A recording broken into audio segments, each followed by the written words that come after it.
contoh misalnya, boleh nggak sih kita berbohong dalam keadaan kemaslahatan, menyelamatkan kemaslahatan atau menyelamatkan nyawa manusia? Boleh nggak kita berbohong, Ustaz? Iya, bahkan wajib, ada yang wajib. Karena Islam itu melihat kemaslahatannya. Kalau kemaslahatannya lebih penting, lebih besar, maka itu didahulukan. Ya contohnya tadi itu, ada orang mau dibunuh itu. Ya, terus sembunyi di rumah saya. Ada kan ditata orangnya bawa parang udah.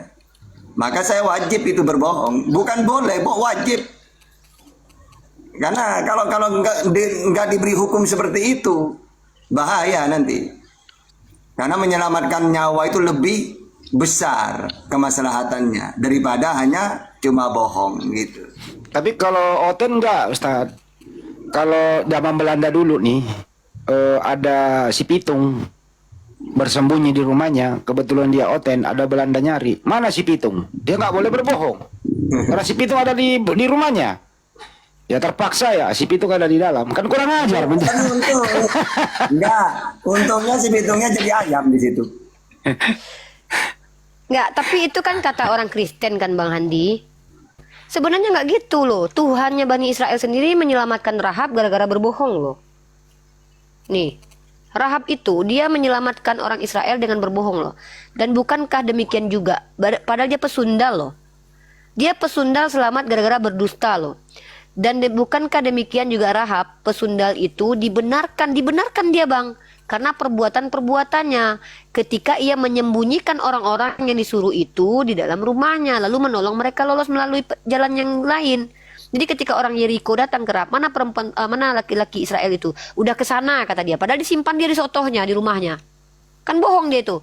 Tapi justru dia diselamatkan Tuhan. Nah makanya bingung saya nih. Orang Kristen ini Tuhannya kemana nih? Tuannya nih kok Tuan Bapak sama Tuan Anak kok kayak bertentang gitu. Tuan Bapak menyelamatkan pesundal loh gara-gara berbohong loh. Giliran Kristen bilang Tuhannya nggak ngizinin bohong. Ih, apa itu? Ada satu, nih. ada satu nih yang ada solusinya. Matius 19 nomor 6 itu orang yang dipersatukan Tuhan tidak boleh dipisahkan. Dia ambil alternatif. Ada solusi nomor 9-nya. Boleh berpisah kecuali zina. Itu doang solusinya. Berzina dulu kalau pengen cerai gitu ya. Itu nih. Jadi kalau kita lihat, makanya saya bingung orang Kristen yang ngajarin mereka tuh siapa gitu loh. Si Rahab aja berbohong diselamatkan Tuhan kok. Nah nih. Nah, ini ada dalam Yakobus pasal 2 nomor 25 tentang si Rahab. Pertanyaan saya, Yakobus ini mengajarkan ajaran Tuhan atau mengajarkan ajaran iblis? Itu aja. Kalian bilang takiyah. Bahaya kalian kalau nggak boleh berbohong. Nanti ketika kalian jadi polisi, ketangkap kalian, ditanya sama penjahat, di mana kalian sembunyikan senjata Indonesia? Karena aku adalah Kristen, aku tidak boleh berbohong. Ada di situ. Jadi pengkhianat negara kalian. Ngeri loh. Makanya aku pernah bilang, kenapa aku himbau negara kita supaya hati-hati memilih orang Kristen yang jadi polisi dan tentara. Takutnya mereka satu, tidak boleh melawan. Ya kan? Nanti bahaya, mereka nggak boleh lawan begal nanti. Begal biarin aja udah. Ya, padahal ada senjata kan, karena dia adalah kasih. Oh ya kasihilah musuhmu. Nggak jadi dia dihajar begalnya. Maafkan aja udah. Bahaya loh. Mana tuh? Hah?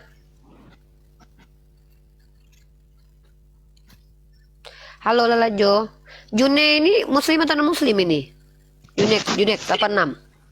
Muslim gak? Halo Bun. Ya ada yang mau disampaikan? Kita diskusi lintas agama di sini. Coba satu dulu satu. Oke. Turun dulu ya. Lalajo muslim atau non muslim? Aku non Muslim bang. Bun.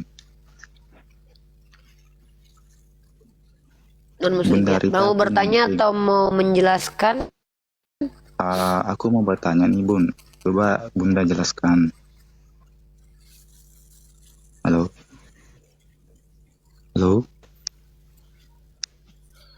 Ya silakan. Ya halo.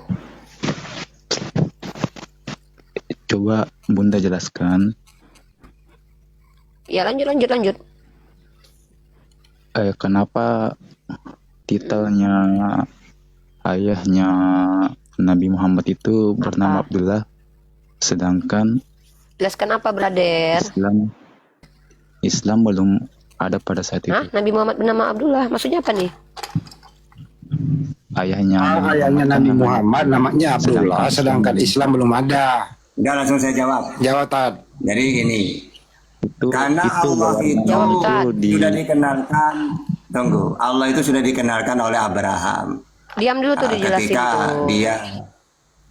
dia wa id yarfa'u Ibrahimul qawaida minal baiti wa Ismail Rabbana taqabbal minna. Al-Baqarah 127.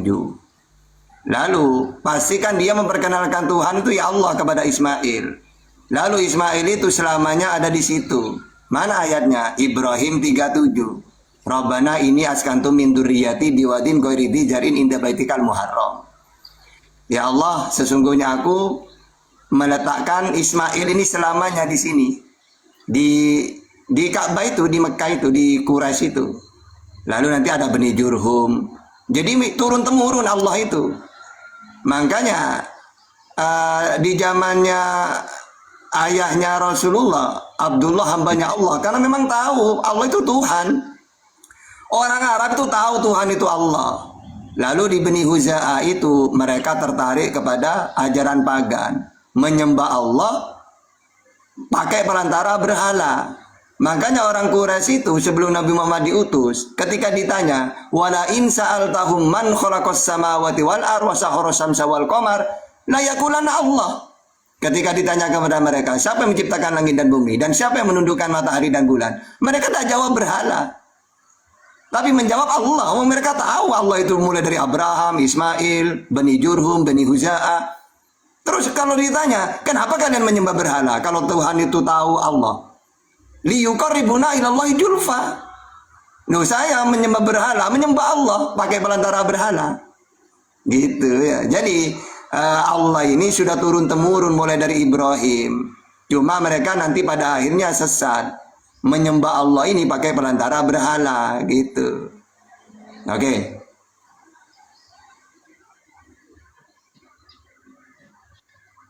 Ya, kemana? Ya. Poinnya Lalajo, Islam itu sudah ada sebelum Islam itu sudah ada sebelumnya. Lalajo, Islam itu sudah kata aslam, ketundukan kepatuhan kepada aturan Allah. Allahu a'lam bishawab. Itu pelengkap ya, tambahan saya lah. Lanjut. Silakan Lalajo, mau menyanggah silakan pakai data. Kalau nggak mampu menyanggah, bertanya pertanyaan yang lain. Jangan mutar-mutar kita diskusinya.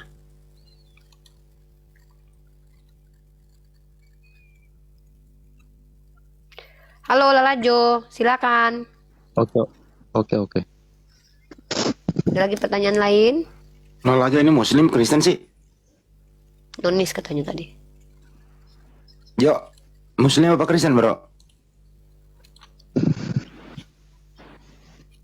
Bro ditanya Muslim Kristen. Aku Kristen, Bang. Oh ya silakan nanya lagi bang. Ya.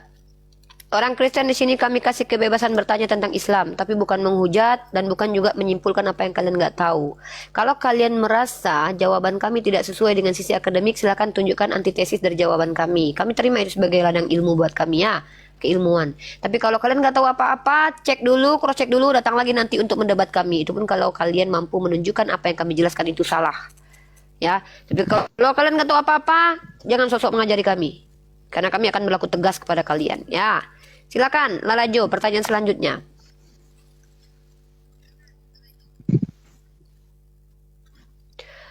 Halo Lalajo. Oh, Lalajo. Nggak Ya, takut sama Bang, nggak usah itu takut juga sama Bang pertanyaan Handi. saya. Orang gua nggak galak kok. Bang Handi itu loh kenapa ya baik hati kalau dan tidak sombong. itu kalau berebutan itu cumbat itu apa nggak busuk ya, Bun? Nah, langsung saya jawab. Berebut. Ya, silakan langsung jawab. Jadi nanti Riva yang memperluas lagi. Jadi gini, kenapa sama-sama sunnah kok berebutan? Karena gini loh ya, orang kan, apalagi orang Indonesia, kadang-kadang menabung untuk haji. Jadi berebutan mumpung ada di sana gitu loh. Kalau hukumnya tetap Ya sunnah. kan itu tapi Tunggu dulu Bang, tenang. Kenapa Nanti kok dulu lah Lajo. sama-sama sunnah tapi kok sampai berebutan? Loh karena sunnah yang mencium Hajar Aswad ini kan adanya di Arab Hajar Aswad. Jadi orang-orang rebutan itu gini, pikirannya gini, aduh mumpung Batu ada dong. di sini, kapan lagi saya? Aduh, Ya. kenapa sih orang Kristen ini nggak belajar beradab dulu? Ada nggak kami nyerang-nyerang kalian dari tadi? Mau menyerang agama saya nanti sama saya aja, sama Cak Tata dapat ilmu sama saya nanti saya kasih kamu tamparan indah nanti, ya. Ayo lanjut dulu. Masalahnya Sabar, batu kalau mau biru. berantem sama saya aja. Inilah kalian, pantas kalian itu menjadi umat yang tersesat dan jahat di dunia. Kenapa? Kami kasih kalian tempat untuk belajar, kalian menghujat. Iya, apa Berarti kau bedanya bilang sama Jokowi itu jahiliyah penyembah dan batu. sama- Terang-terangan dulu biar seluruh YouTube menyiarkan ini. Jokowi penyembah batu.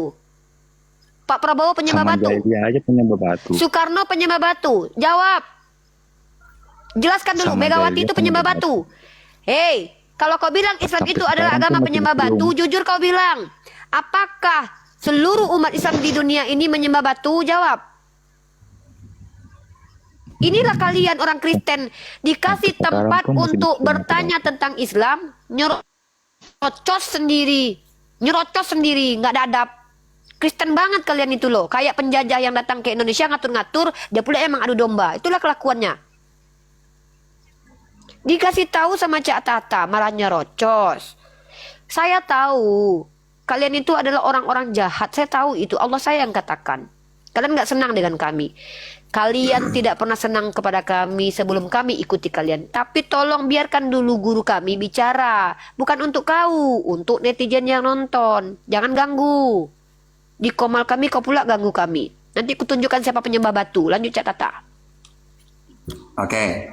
Jadi kalau masalah menciumnya sampai rebutan itu tetap hukumnya sunnah. Cuma orang berdesakan itu karena dalam pikirannya kapan lagi saya melakukan apa yang dilakukan Rasulullah.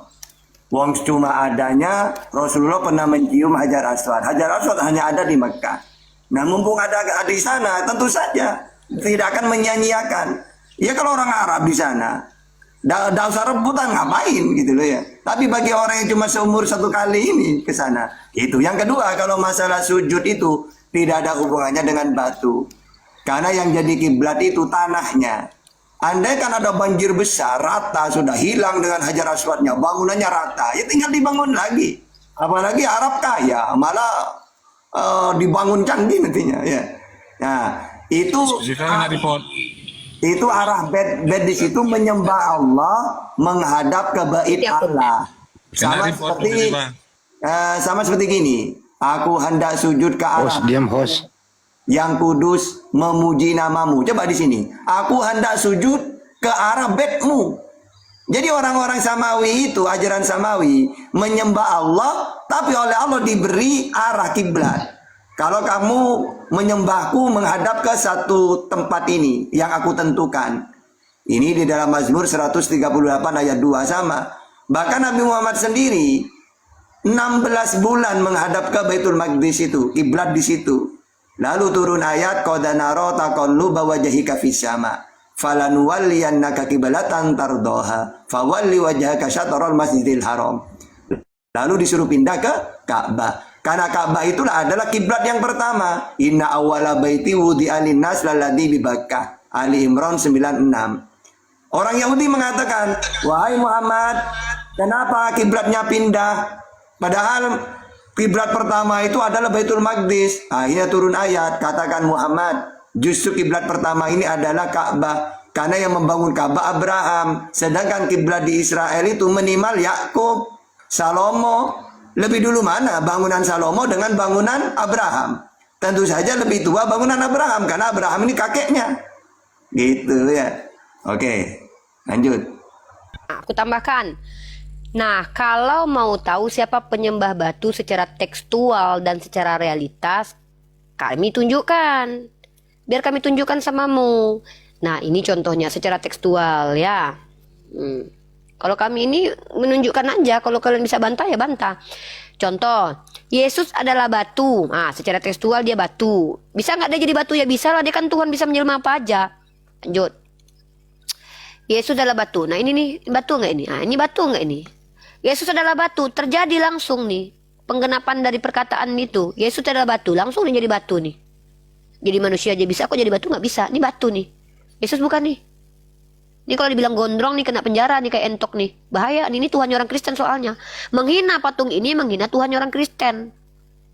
Ya, entok kayak gitu dia. Hati-hati loh. Ini batu nih. Ini Tuhannya orang Kristen nih. Batu. B-A-B-T-U-T, batu. Di mana tertulis kalau dia B-A-B-T-U-T di sini?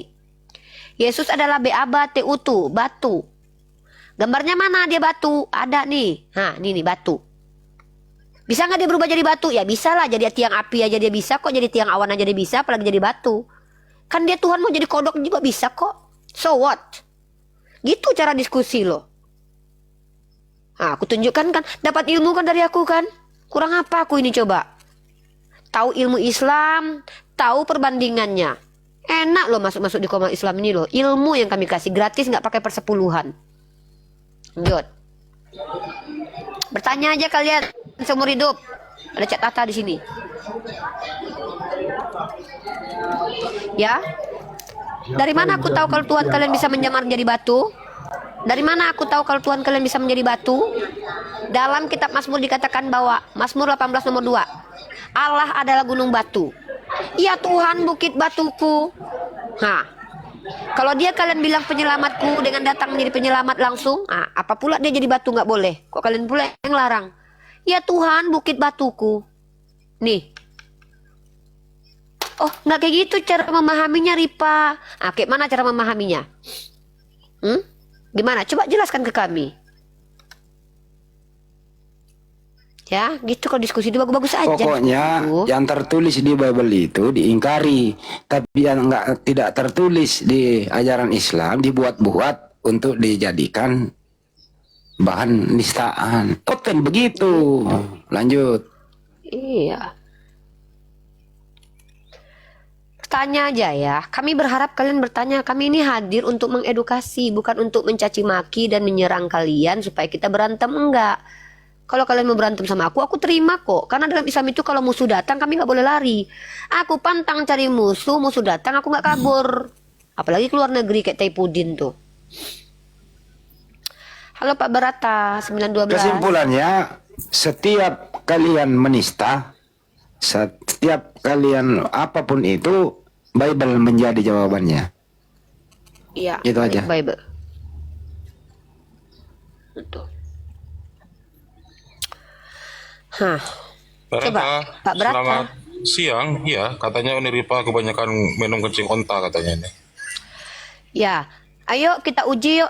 Kau balikan aku 10 jerigen kencing onta biar kau minum, tapi kau minum satu sendok racun aja. Saya sanggah sedikit Ya? tadi. Yang mana yang kau sanggah, Bang? Saya sanggah sedikit tadi yang Kak Uni tadi ngomong yang mengenai ayat-ayat tadi tuh. Yang mana Batu ayatnya? penjuru, batu dan segala macam itu. Mbak, gak usah tafsir-tafsir ayat Alkitab dengan sembarangan, Mbak. Nggak pernah saya tafsir. Tafsir Gak artinya usah apa? tafsir, itu batu itu cuma Tafsir perumpamaan, artinya bukan apa? Yesus itu batu. Tafsir artinya apa? Saya baca kok tafsir. Kamu bisa nggak bedakan membaca itu dengan tafsir? dibilang Yesus batu itu bukan batu, itu cuma Bisa nggak Tuhan mau jadi batu? Bisa Tuhan mau jadi batu? Orang jadi manusia aja bisa. Iya, kok kau pula yang membatasi Tuhan mau dia mau jadi manusia aja bisa? Bilang jadi manusia bisa, jadi batu nggak bisa gitu? Kok kayak gitu tuh? Kok hipokrit kali kalian? Tampilin lagi datanya, Yesus itu batu kok. Tertulis kok gak ditafsir. Itu tertulis kok, bukan aku mentafsir. Tafsir itu dari kata fasara, mengeluarkan makna. Aku hanya membaca. Di situ tertulisnya, nih aku bacakan. Yesus adalah batu penjuru yang dibuang tukang bangunan. Nah, Mazmur 18 nomor 2. Tuhan bukit batuku. Tuhan bukit batuku. Aku tengok kan fotonya. Ada nggak Yesus yang versi batu? Ada versi manusia. Ada apalagi versi batu nih. Yesus versi batu mana? Ini dia. Yesus versi batu. Yang versi manusianya juga ada kok. Udah pergi dia ke surga. Yang versi batu ada nih. Masih tinggal di dunia nih. Nih. Yesus versi batu nih. Yang versi manusianya ada. Udah pergi dia ke surga, ke rumah papa. Kata orang Kristen. Walaupun aku nggak percaya. Nih Yesus versi batu nih. Paling besar nih. Mana ini adanya nih? Coba kita lihat. Tanah Toraja nih. Ada di Indonesia kok. Pergilah kalian tengok Yesus versi batu. Yesus versi roh di perjanjian lama menurut kalian. Versi manusia abad pertama udah pergi. Ini versi batu nih. Ini dibuat nama kalian Yesus versi batu. Ini Yesus bukan? Bang Barata, ini Yesus bukan? Ini Yesus bukan nih?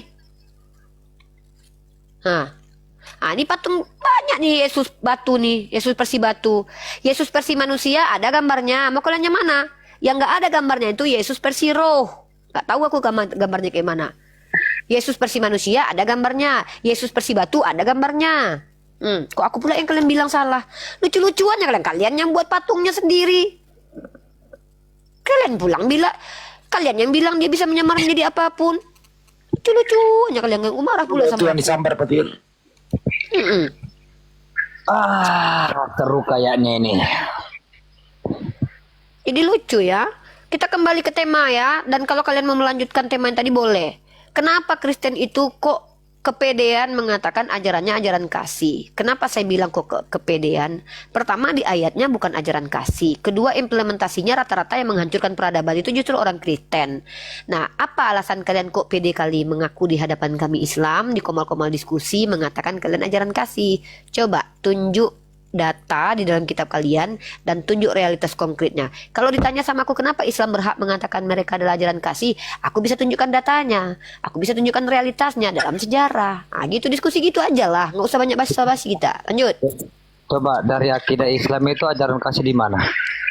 Ajaran kasih dalam Islam itu memerintahkan kami supaya adil, bukan mengasihi musuh. Ya, kami tidak diajarkan menjadi psikopat dan bekerja sama dengan penjahat. Adil, bertindak sesuai dengan porsinya. Berikan seseorang itu pada porsinya. Kalau dia jahat, hukum. Kalau dia baik, dia akan dikasihi. Itu kami. Nah, mana implementasinya? Terbukti ketika Umar Ibn Khattab mengambil kunci pada Sopronius, Yerusalem itu damai di bawah pemerintahan khalifah. Yahudi ke sinagog, Kristen ke gereja, Islam ke masjid. Aman, damai. Lanjut. Bagaimana Islam kemudian menjadi agama rahmatan lil alamin, ya, yang mengeluarkan Eropa dari zaman kegelapan. Pada waktu itu otoritas tertinggi adalah gereja. Ngeri kawan. Ya gini kelakuannya nih.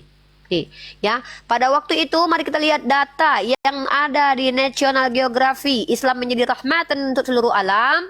Bagaimana peradaban muslim mengeluarkan Eropa dari zaman kegelapan. Nah, di sini dikatakan bukan oleh seorang Islam tapi seorang scholar. Ya, siapa skolarnya? Ini kutunjukkan. Ilmu pengetahuan Arab segera mulai menyaring dan pada pertengahan abad ke-13 tetesan itu telah menjadi sungai. Lanjut. Ilmuwan pertama Inggris Adelaar of Bath menjelaskan apa yang dia pelajari daripada master Arabnya dengan kata-kata berikut. Dari para ahli Arab. Aduh, saya lagi baca. Nanti kalau saya sudah selesai tunjukkan data, kamu tanggapin. Dari para ahli Arab, saya telah belajar satu hal. Dipimpin oleh akal. Nih makanya keluar dari kegelapan gara-gara dipimpin akal nih. Kalau nggak berakal nggak keluar nih dari zaman kegelapan. Terjadi kayak gini nih. Ini yang dilakukan sama patriark gereja nih. Nah, nih gereja nih. Ini pihak gereja nih. Ya, Hansip Romawi dan orang-orang gereja. Karena itu zaman kegelapan. Nah, lanjut. Dari para ahli Arab saya belajar satu hal. Dipimpin oleh akal. Sementara Anda tertangkap oleh citra otoritas. Siapa yang dimaksud Anda? Orang Kristen. Karena pada waktu itu kalian dipimpin. Ya, orang Kristen memimpin sebagai otoritas tertinggi pada zaman kegelapan. Lanjut. Ya. Ilmuwan lain dari Renaissance abad ke-12 yang berhutang budi kepada ilmuwan muslim adalah Roger Bacon, Witello, Albertus Magnus, Adam Mars, Arnold de Villeneuve, Peter dari Abano dan Daniel dari Morley. Dalam transfer peradaban muslim ke Eropa, 3 perkembangan utama yang penting dalam dibedakan. Yang pertama ada proyek penerjemahan raksasa di Italia Spanyol. Perkembangan kedua adalah pengadopsian, terutama di istana Bas Sisilia, bla bla bla, panjang. Ini humanisme ini bukanlah filosofi ateis seperti yang sering dipahami saat ini, tetapi berdiri dari serangkaian. Mute dulu Johan. Mute dulu Johan. Duh, tetapi berdiri dari serangkaian disiplin ilmu seperti kemampuan berbicara dan menulis, pengetahuan tata bahasa, puisi, pengetahuan, beasiswa dan penelitian teks-teks agama. Disiplin humanis ini menjadi kekuatan pendorong mendasar dari peradaban Eropa yang muncul, seperti ditulis oleh George Makdisi dalam bukunya Kebangkitan Humanisme dalam Islam Klasik dan Kristen Barat. Humanisme awal yang terkenal adalah Petrarch, Giovanni Boccaccio, dan Colusio Salutati. Islam adalah sebuah pengaruh bahkan dalam perspektif humanis manusia, diilustrasikan oleh orasi terkenal humanis Pico della Mirandola tentang martabat manusia yang telah disebut Manifesto Renaissance, dan dimulai dengan mengutip humanis muslim terkenal Abdullah ibnu Qutaibah. Nih, ya, ini nih, sekolah-sekolah Islam nih dengan peradabannya sampai dilukis nih. Pengaruh peradaban Islam telah menyebabkan perasaan tidak nyaman di kalangan orang Kristen Eropa. Orang apa? Kami menyebarkan peradaban, orang Kristen gak nyaman. Nah, inilah kelakuan kalian sampai sekarang. Kami menyebarkan kecerdasan, kalian gak nyaman. Nah, itulah kalian. Terbukti. History to repeat itself. Sejarah itu terulang. Giliran kami sekarang mencerdaskan, kalian gak nyaman. Kalian suruh kami berhenti. Kalian bilang jangan bahas-bahas kitab kami.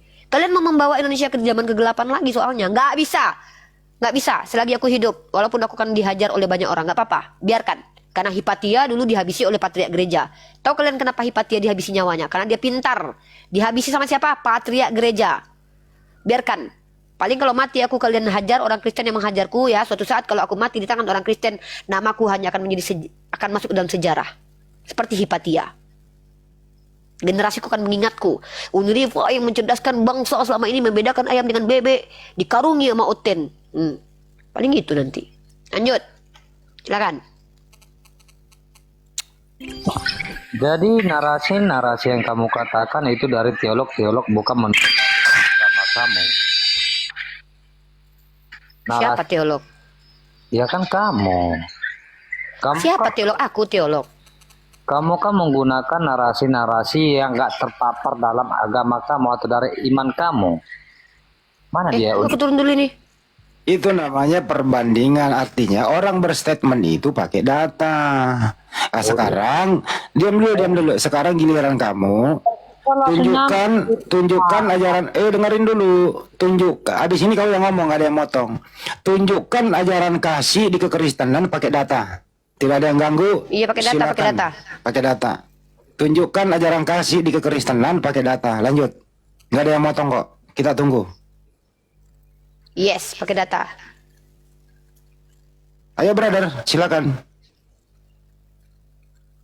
Terserah mau data apapun. Ternyata ini 1 Yohanes 3. Jangan di-mute, jangan Yohanes di-mute. 3. 1 Yohanes Kan aku 3. lagi Ustaz. Kan aku lagi Ustaz. Para kalian Islam, kalian pula orang. Ya silakan. 1 Yohanes 3 berapa? Parah. 1 Apa Yohanes lagi Ustaz? ayat 1 20, Yohanes 3. ayat 23. 23.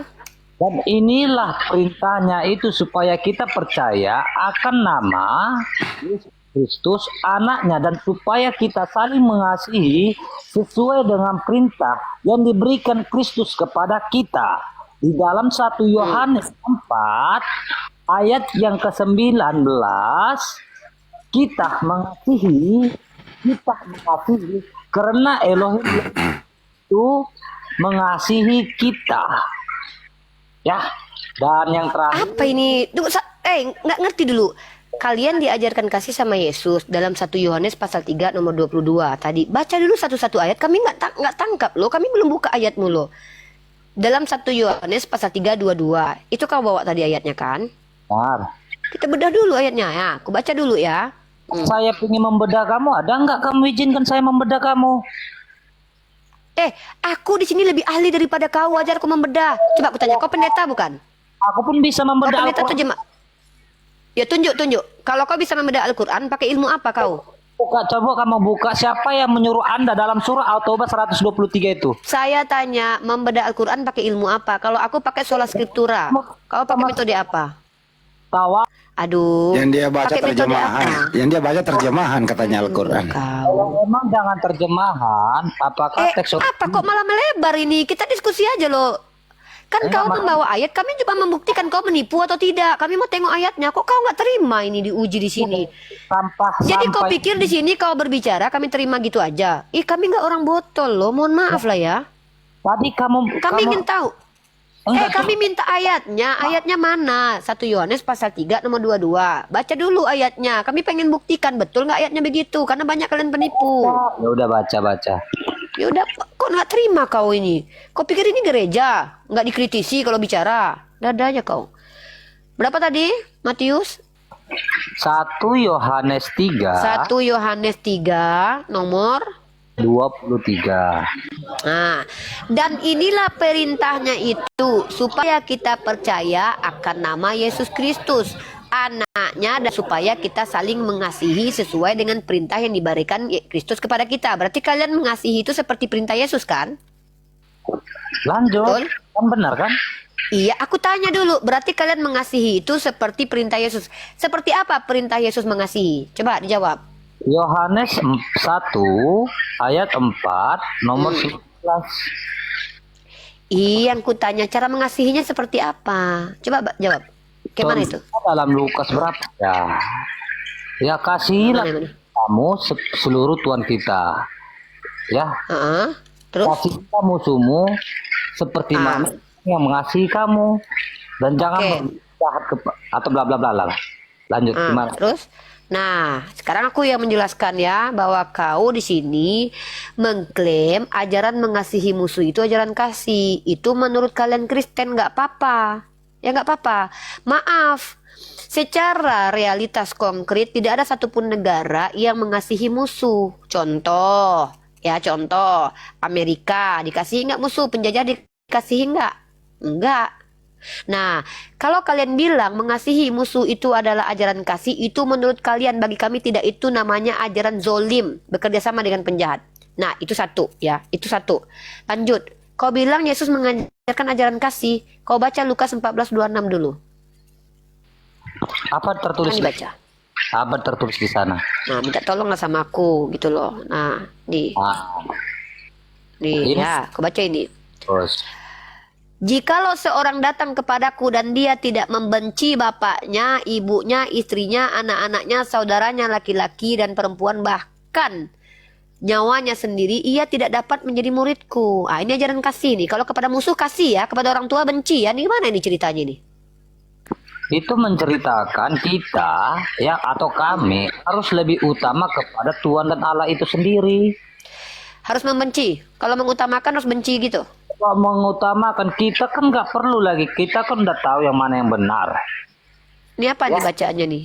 Iya benar, kan tidak membenci. Kan kata tidak membenci kan kamu tahu. Jikalau seorang datang kepadaku dan dia tidak membenci bapaknya, kau Iya. nggak bisa ikut Yesus. Kalau kau nggak benci sama bapakmu, berarti kau harus apa supaya kau bisa ikut Yesus? Benci. Kalau kau nggak benci sama bapakmu, kau nggak bisa ikut Yesus. Kau mau memplesetkan bahasa Indonesia depanku, nggak bisa. Aku pecinta bahasa Indonesia. Jikalau seseorang datang kepadaku dan dia tidak membenci bapaknya, ibunya, istrinya, anak-anaknya, saudaranya laki-laki atau perempuan, bahkan nyawanya sendiri, ia tidak dapat menjadi muridku. Itu perintah, ya, perintah untuk membenci. Tengok ini. Kau tengok ini, implementasinya ini ada nih. Tetapi aku berkata kepadamu, setiap orang yang marah terhadap saudaranya, ini, kalau orang marah kepada saudaranya dihukum, tapi kalau musuh kasih. Agak lain memang ku tengok, giliran kepada keluarga keras, kepada musuh kasih. Inilah kenapa aku bilang, kenapa kok orang Kristen ini adalah agama yang mensondingkan untuk bersama-sama dengan penjahat nih. Ya, nih, kalau saudara nih kalau sananya marah dihukum, marah aja loh dihukum loh. Siapa yang berkata pada saudaranya kafir, dibawa ke mahkamah agama. Kalau berkata jahil, berkata BODOH, itu masuk neraka. Tapi kalau kepada musuh kasih, kepada bapak benci, kepada mama benci, kepada istri benci, tapi kepada musuh kasih. Lah, kau bilang itu ajaran kasih? Begini, lawan kata tidak benci apa? Benci. Lawan kosakata, lawan tidak Membenci, membenci. Aku tidak benci kau, berarti coba buka surah lawannya membenci. Kok kau menghalang aja aku belajar bahasa Indonesia pula di sini? Barang siapa yang tidak membenci bapaknya, apa artinya itu? Kau nggak boleh ikut Yesus. Barang siapa yang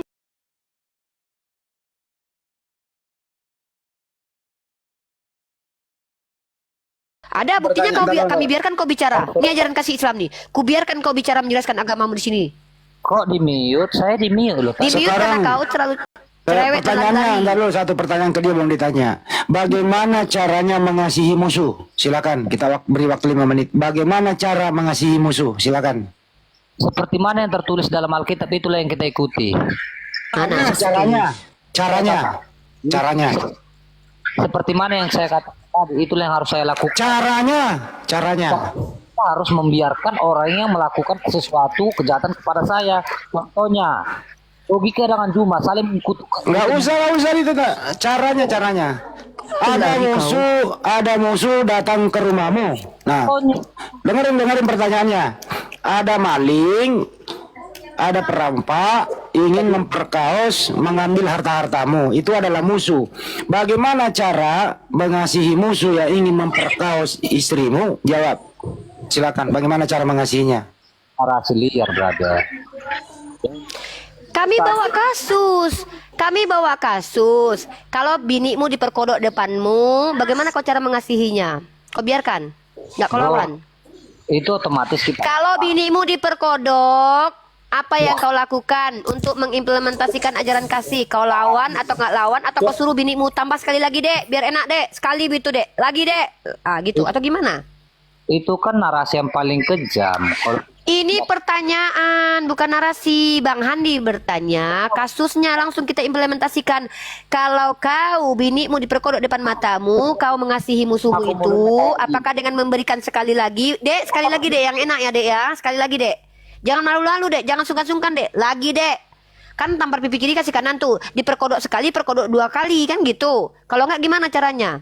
Atau kau minta bantuan lagi kepada umat Islam. Halo, tolong umat Islam, aku nggak boleh lo melawan musuhku. Kalian aja yang lawan. Tolong Bang Handi, tolong Bang Handi. Tolonglah, aku nggak bisa melawan. Kalau tadi kawan kau Kristen di sini apa katanya? Kalau dia mendapatkan kejahatan, dia nggak akan melakukan apapun. Dia diam, tapi dia telepon polisi. Bini kau udah selesai 5 kali diperkodok, baru polisi datang. Untung kau nggak tinggal di India. Datang inspektur pijat, udah selesai diperkodok, baru datang. Kayak gitu lah kalian. Kalau Bang Handi nggak, Bang Handi istrinya jangankan diperkodok, ditatap miring aja bininya, ditonjok sama dia. Gitulah dia menghargai bininya. Kalau bini kau diperkodok depan kau apakan? Kau kasih sekali lagi untuk diperkodok, atau kau diam aja? Atau kau jangan-jangan menonton, kau rekam, kau videokan? Gimana? Ajaran Islam di mana ajaran? Aku bertanya, kalau Islam itu memuliakan istri.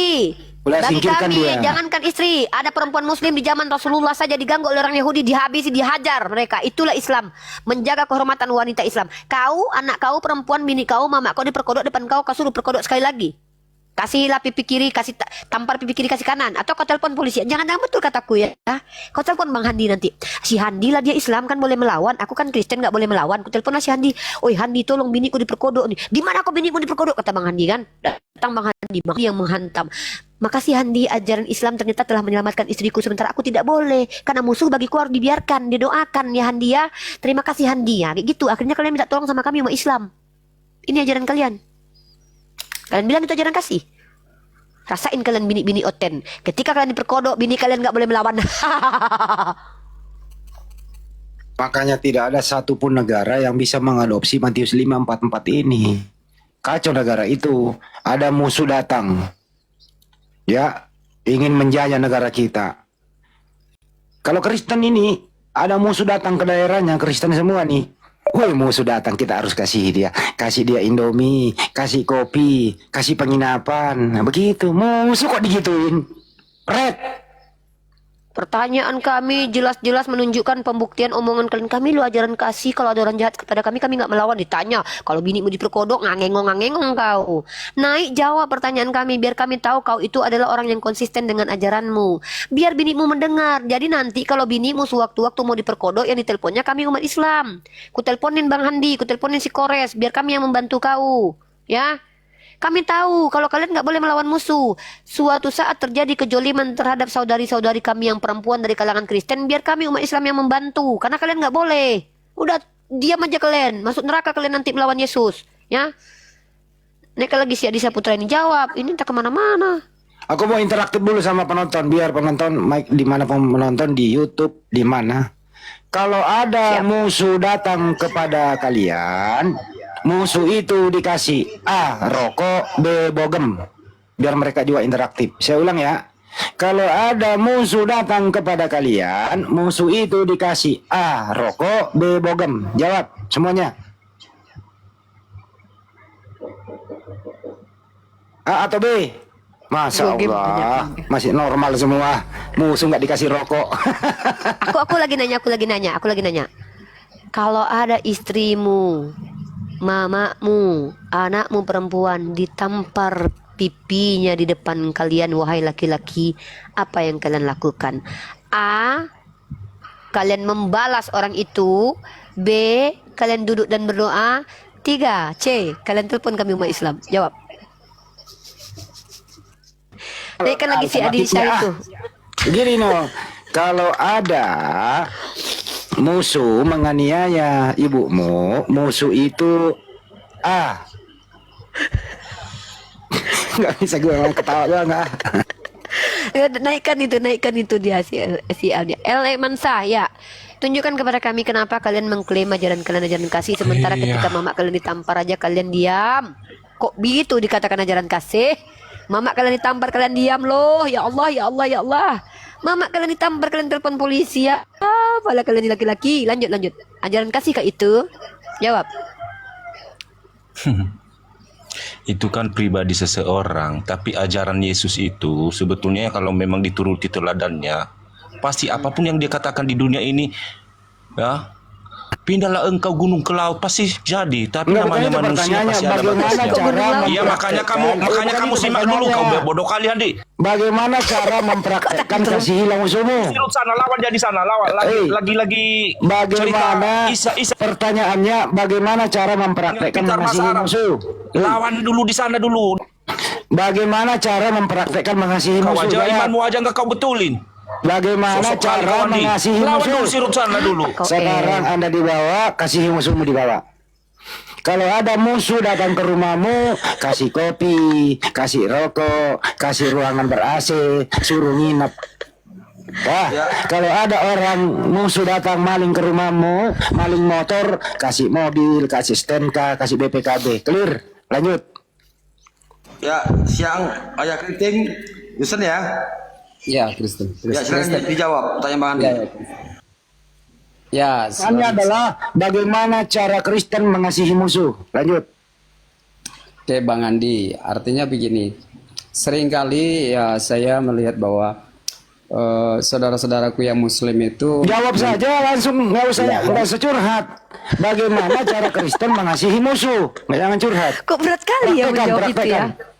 Praktekkan. Coba Bang Andi tanya sama aku, bagaimana Islam menjadi rahmatan lil alamin? Coba Bang Andi tanya. Bagaimana Islam mempertahankan Silakan Bang Andi tanya sama aku. bagaimana Islam mempertahankan harga diri?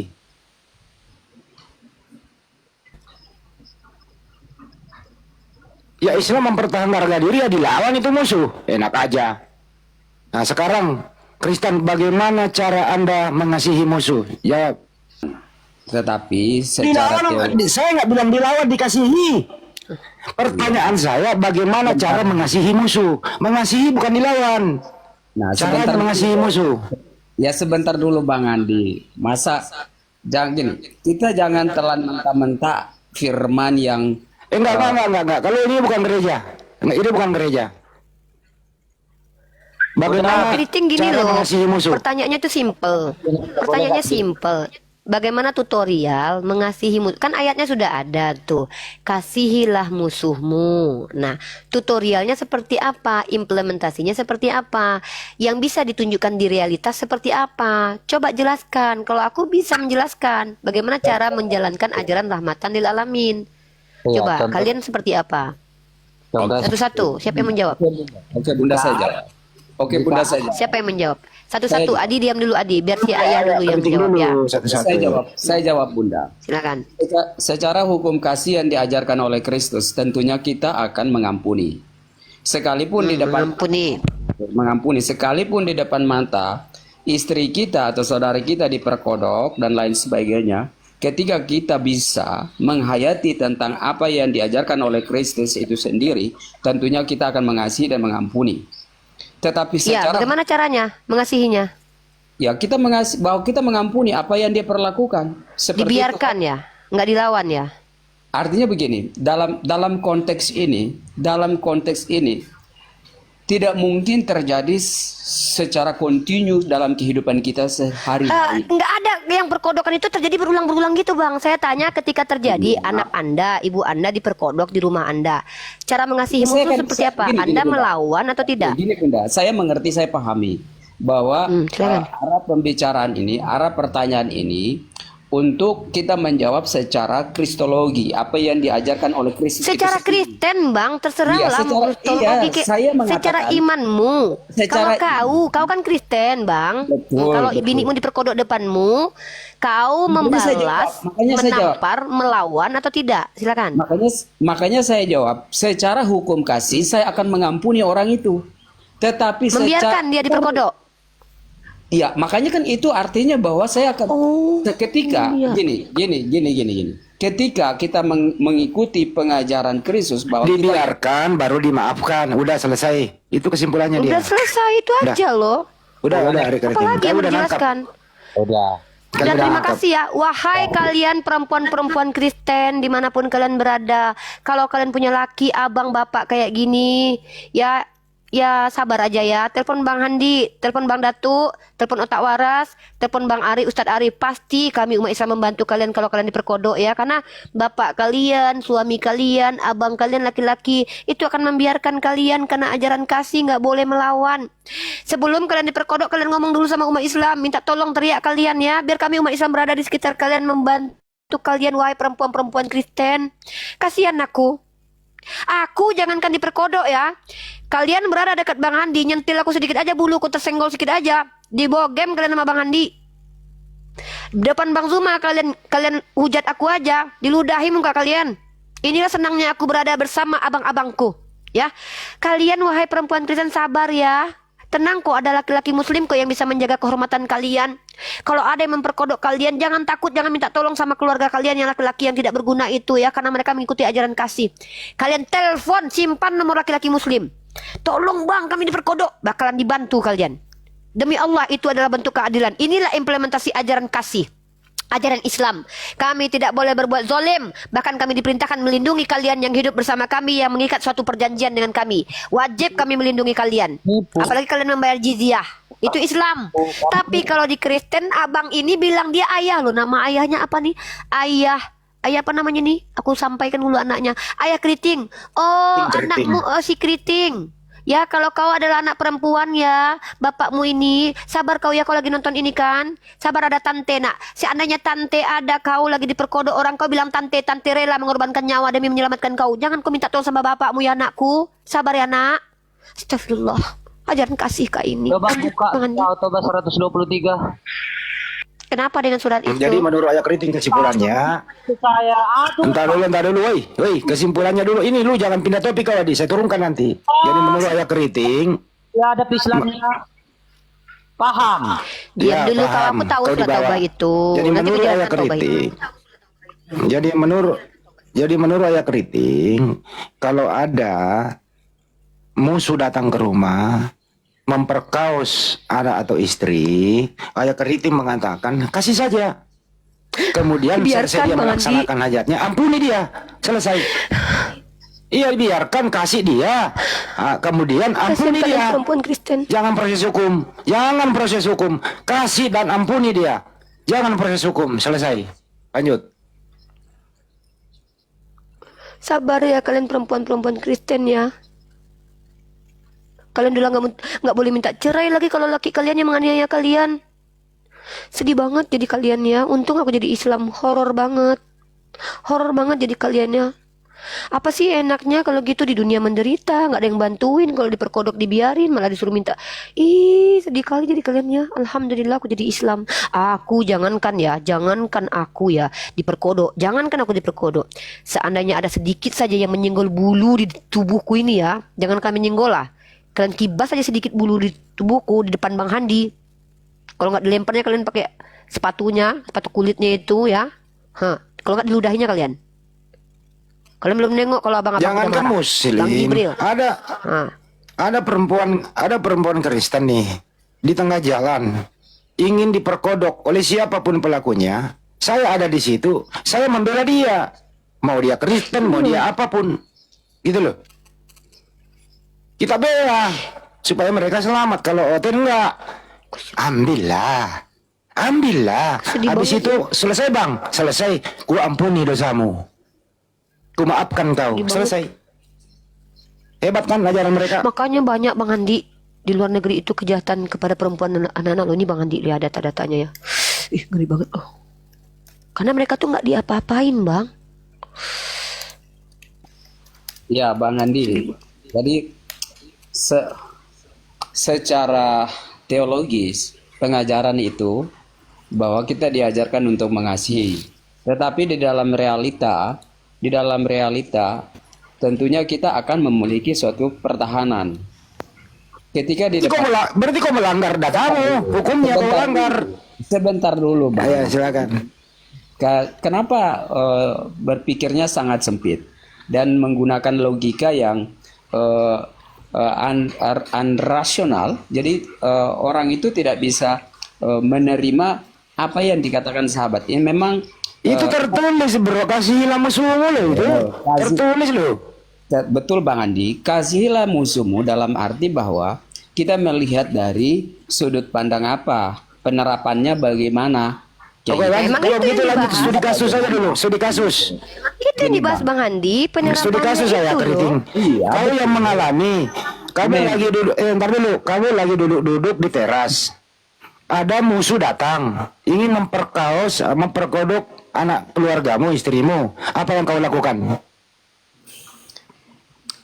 Makanya saya bilang Bang Andi, ketika saya menjawab secara teologi, secara hukum kasih, di mana Kristus mengajar kita untuk mengasihi, tentunya kita pasti mengasihi, mengampuni orang tersebut. Oke, udah selesai, udah dijawab. Jadi Tetapi- musuh yang datang langsung diampuni, selesai. Nggak Ya, melawan. ini aku Udah yang selesai. nanggapi bagian selanjutnya. Jelaskan kemudian. Aku ingin menangkap sesuatu yang penting dan ini untuk edukasi kita bersama ya. Lanjut Ya, Kriting. Tapi secara begini, realitas, tetapi begini Bunda, kasihlah kita Paham, ngomong kayak gitu. ya. Saya kasih Anda bicara, saya tanggapi ya. Lanjut. Saya tahu bahwa Anda ini adalah cerdas. Ya, Anda punya lanjut. cerdas, apa istilahnya, pemikiran di atas rata-rata. Lanjut, brother. Tetapi dalam hal ini kita tidak bisa membohongi publik kayak gitu dengan menggunakan cara kita untuk menginfluence supaya pemikiran kaum awam ini diterjebak. Substansinya, Pak. Substansi, Pak. Substansinya bahwa saya akan mempertahankan tentang hukum kasih yang diajarkan Kristus, di mana ada pelanggaran-pelanggaran yang kita hadapi. Ketika kita menghayati, tentunya kita akan mengasihi, mengampuni. Tetapi dalam hal ini kita lihat dari setiap konteks yang kita hadapi dalam kehidupan kita. Nah, ketika seperti contoh, Konteksnya sudah jelas. contoh, Pak, benar. Entar dulu. Contohnya sudah diberikan tadi, jangan bawa contoh baru. Kalau istrimu diperkodok, Iya, kan ketika istri saya diperkodok, ketika saya melihat dengan mata kepala, secara manusiawi saya melihat manusianya, bukan melihat dari pengajaran yang diajarkan oleh Kristus. ya bukan ajaran tapi manusia ya. Ya, secara manusiawi ini ya, saya akan Secara nalar ya Pak, secara nalar ya. Iya, dengar dulu dong, pelan-pelan aja. Secara Ya, saya manusia, catat nih. secara manusiawi, saya akan memperhadapkan secara hukum sipil. Saya akan mempidanakan hal tersebut. Jadi saya tidak bisa semena-mena untuk mengambil bagian untuk menghakimi atau menghukum. Tetapi secara hukum kasih saya akan mengampuni dia. Itulah yang saya lakukan. Udah ya. Oke, itu Anda lakukan ya. Ya, dua hal Siap. penting ini yang saya lakukan. Jadi saya tidak Saya bisa. catat loh ini loh. Iya, tidak masalah karena memang arah pertanyaan dari Jangan dijelaskan lagi, Pak. Kan udah dijelaskan. Apalagi yang dijelaskan dari penjelasan itu? Saya sudah catat. Saya mau menanggapi penjelasan mengerti, ini. Saya mengerti arah pengertian pemahaman. Jangan sok tahu dulu. Saya lagi menanggapi penjelasan ini. Cuma saya menjelaskan. Emang tidak perlu menjelaskan. Hanya ketika Sudah Pak, sudah Anda jelaskan. Sudah Anda jelas 2 poin sudah saya catat. Saya sudah dapat poinnya. I get that point. Saya mau menanggapi poin ini. Ngapain panjang lebar kemana-mana? Kita stuck di sini aja dulu, Oke. ya. Nah, Itu saya pikir- dengar teman-teman ya. Lalu Udah. kira-kira dengan jawaban-jawaban ini, lalu Bunda akan mengeksplos. Saya tanggapi. Saya tanggapi cukup, dulu, nggak usah cukup. ditanya ke saya sudah tanggapin. Anda diam. Clear ya, saya ulangi penjelasan Anda. Menurut Bapak ini teman-teman, secara ajaran kasih, dia akan membiarkan, mengampuni yang memperkodok bininya, ibunya, anak perempuannya di depan mata. Betul atau tidak Pak? Konfirmasi nih. Saya conteng nih, betul atau tidak? Saya catat nama Anda loh. Biar nanti anak dan istri Anda tahu bahwa Anda kayak gitu ya. Ayah keriting. Menurut Anda, pengajaran Yesus mengajarkan kalau Anda di posisi yang telah kami berikan kasusnya, Anda biarkan dan ampuni. Betul atau tidak, Pak? Jawab, Pak. Saya mengatakan secara ajaran Kristus saya membiarkan itu terjadi. Oke, dia diam. Shh. Secara naluri sebagai laki-laki, Anda akan lakukan apa? Melaporkan ke polisi ya. Melaporkan, bukan membalas ya, bukan menunggu. Anda tidak menghajar, tidak memukul orang itu ya. Anda biarkan dulu diperkosa, diperkodok, baru telepon polisi. Oke, ingat ya teman-teman ya. Ya, ditelepon ya. Tapi setelah diperkodok ya, udah diperkodok dulu. Padahal Anda lihat loh ya. Anda lihat diperkodok, selesai diperkodok. Ya, setelah diperkodok puas-puas, habis itu dia pergi, baru Anda telepon ya. Itu pun kalau Anda nggak dihabisi nyawanya ya Pak ya. Kalau Anda dihabisi nyawanya, Anda martir ya. Anda martir masuk surga ya. Ya kalau dihabisin nyawa ya memang sudah terjadi demikian. Yaudah. Ya, karena padahal waktu itu Anda bisa melawan, tapi Anda nggak mau melawan karena Yesus melarang ya Pak. Bukan masalah Yesus melarang, tetapi apa yang dikatakan. Tapi diajarkan, Pak, jangan kemana-mana. Ajaran kasih itu melarang melawan kan udah itu clear. Apalagi yang mau dijelaskan? Secara ajaran kasih, menurut Anda biarkan dan Anda ampuni. Artinya tidak melawan. Nggak usah dijelaskan lagi. Dibiar. Anda nih, saya kasih ilustrasi nih ya. Nih, taruhlah saya nih ya. Anda sedang di rumah nih, masuk penjahat ke dalam. Anda lagi duduk misalnya. Diam kau katanya kan. Aku bawa senjata. Diam kau. Diam. Diperkodok bini Anda. Gejrot. Anda lihat aja. Sebagai kasih nggak boleh melawan kan? Anda akan meninjunya, tidak akan menamparnya, tidak akan berusaha melawan. Tidak, nggak ada gitu kan? Anda diam kan? Gejrot. Enak, mantap, udah diam ya. Aku ampuni engkau. Gitu secara kasih ya. Setelah selesai diperkodok, bini Anda sudah, tidak Papa, ayang, tidak anakku, ibu telah diperkodok. Anda diam saja ya, diam, lihat, ya kan, perhatikan, ya.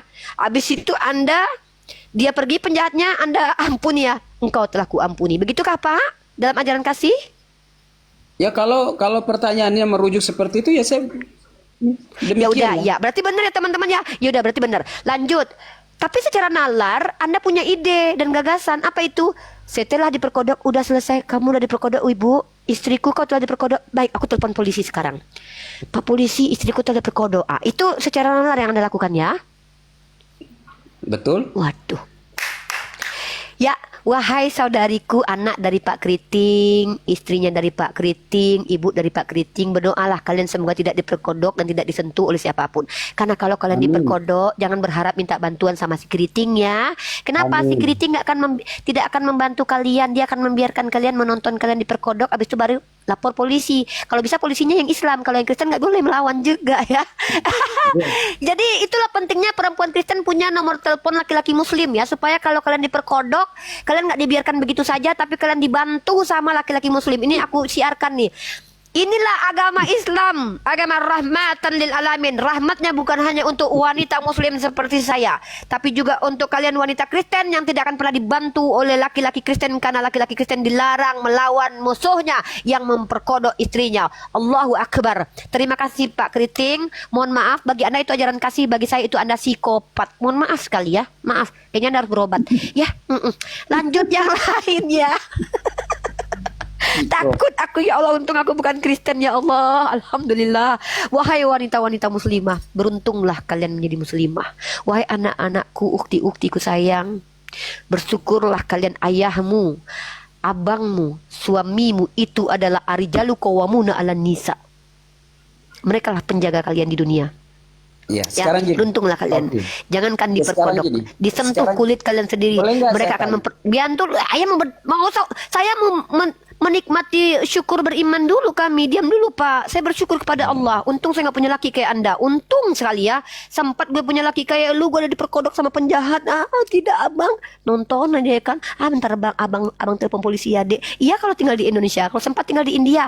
Datang pula Inspektur Pijay. Udah beranak pinak baru dia datang kan. Udah diperkodok hamil 9 bulan baru Inspektur Pijay datang. Ada apa bu? Pak kemarin pernah diperkodok bininya udah lahir anaknya setang. Nah gitu ya. Ngeri kali ajaran kalian ya Allah. Astagfirullahaladzim. Bersyukur kalian jadi Islam guys. Alhamdulillah aku bangga banget jadi Islam. Ini yang aku takutkan jadi Kristen ya. Orang-orang seperti kalian ini. Orang-orang lemah. Astagfirullah. Udahlah ya ngeri aku. Udahlah lanjutlah Bang Andi. Bang Andi lanjutlah Bang Andi. Takut aku. Makin tahu aku makin Kristen makin takut aku loh. Gak habis pikir aku.